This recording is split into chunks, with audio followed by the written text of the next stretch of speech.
दोस्तों, राहुल गांधी पर क्या एक्शन की तैयारी हो रही है? क्या राहुल गांधी के भाषण का उन्हें सत्यापन देना होगा?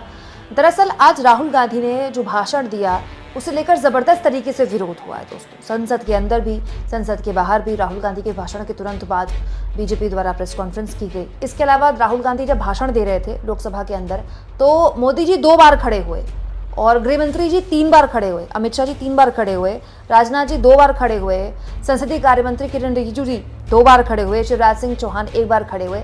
लगातार अलग अलग मुद्दों पर जब राहुल गांधी बोल रहे थे तो खड़े होकर ये तमाम नेता उसे गलत बता रहे थे। जैसे राजनाथ सिंह ने अग्निवीर वाले मुद्दे पर राहुल गांधी को करेक्ट किया, मोदी जी ने हिंदू वाले मुद्दे पर राहुल गांधी से सवाल पूछ लिए। इसके अलावा किरण रिजिजू ने कुछ नियमों को लेकर सवाल पूछे। इसके अलावा किसानों के मुद्दे पर जब बात हो रही थी तो शिवराज सिंह चौहान खड़े हुए। अब इस पूरे के पूरे मामले में जिस तरह से आक्रामक रवैया राहुल गांधी ने अपनाया, एक्शन की तैयारी कर रही है बीजेपी या फिर कह ले सत्ताधारी दल। दोस्तों, आज तक ने 2 खबरें चलाई हैं, उसके हिसाब से बीजेपी हो सकता है कि राहुल गांधी के भाषण के सत्यापन की मांग करे और ये मांग गृह मंत्री अमित शाह ने संसद के अंदर भी दी थी। अब ये खबर चली आज तक में जिसमें बताया गया है कि ओम बिरला, अर्जुन राम मेघवाल और संसदीय कार्य मंत्री किरण रिजिजू की बैठक हुई है और इस बैठक में ये कहा जा सकता है सरकार द्वारा एलओपी यानी कि लीडर ऑफ अपोजिशन, नेता प्रतिपक्ष राहुल गांधी से कि वो अपने भाषण का सत्यापन रखें। सत्यापन मतलब होता है कि जो जो बातें आपने बोली हैं उसको तथ्यों के आधार पर उसके सबूत रखिए कि वो जो बात आपने बोली है वो तथ्यात्मक तौर पर सही है कि नहीं है। अगर ऐसा कोई नहीं कर पाता है तो वो जो हिस्से हैं वो हटा दिए जाते हैं, संसद की लिस्ट जो रिकॉर्ड है संसद का उसे हटा दिए जाते हैं। दोस्तों, अग्निवीर के मुआवजे को लेकर राहुल गांधी ने जो बात बोली उस पर सरकार को आपत्ति है। इसके अलावा नीट परीक्षा पर राहुल गांधी ने एक बात बोली, उस पर सरकार को आपत्ति है। किसानों को आतंकवादी कहा, ये बात राहुल गांधी ने अपने भाषण में कही, इस पर सरकार को आपत्ति है। भूमि अधिग्रहण पर एक राहुल गांधी ने बात बोली, इस पर सरकार को आपत्ति है।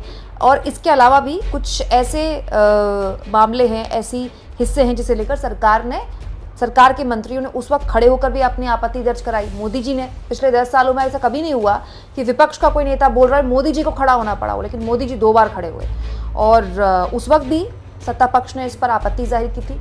और अब क्योंकि ये कहा जा रहा है कि मीटिंग हुई है, ओम बिरला के साथ संसदीय कार्य मंत्री ने मीटिंग की है, तो सत्ता पक्ष ये डिमांड कर सकता है कि नेता प्रतिपक्ष जो भाषण उन्होंने बोला है उसका सत्यापन करें, मतलब सबूत रखें, तथ्य रखें, फैक्ट रखें कि जो बातें उन्होंने बोली हैं फैक्चुअल ठीक है कि नहीं है। अगर ऐसा नहीं होता है तो राहुल गांधी के उस हिस्से को हटा दिया जाएगा। हालांकि इस पर फैसला ओम बिरला को लेना है, लोकसभा अध्यक्ष को लेना है। अब लोकसभा अध्यक्ष ये फैसला लेते हैं, नहीं लेते हैं तो कब लेते हैं, इस पर नज़र हमारी बनी रहेगी। लेकिन ये तो आप कह सकते हैं दोस्तों कि राहुल गांधी के 100 मिनट के भाषण ने पूरे के पूरे सत्ता पक्ष को हिला कर रख दिया है।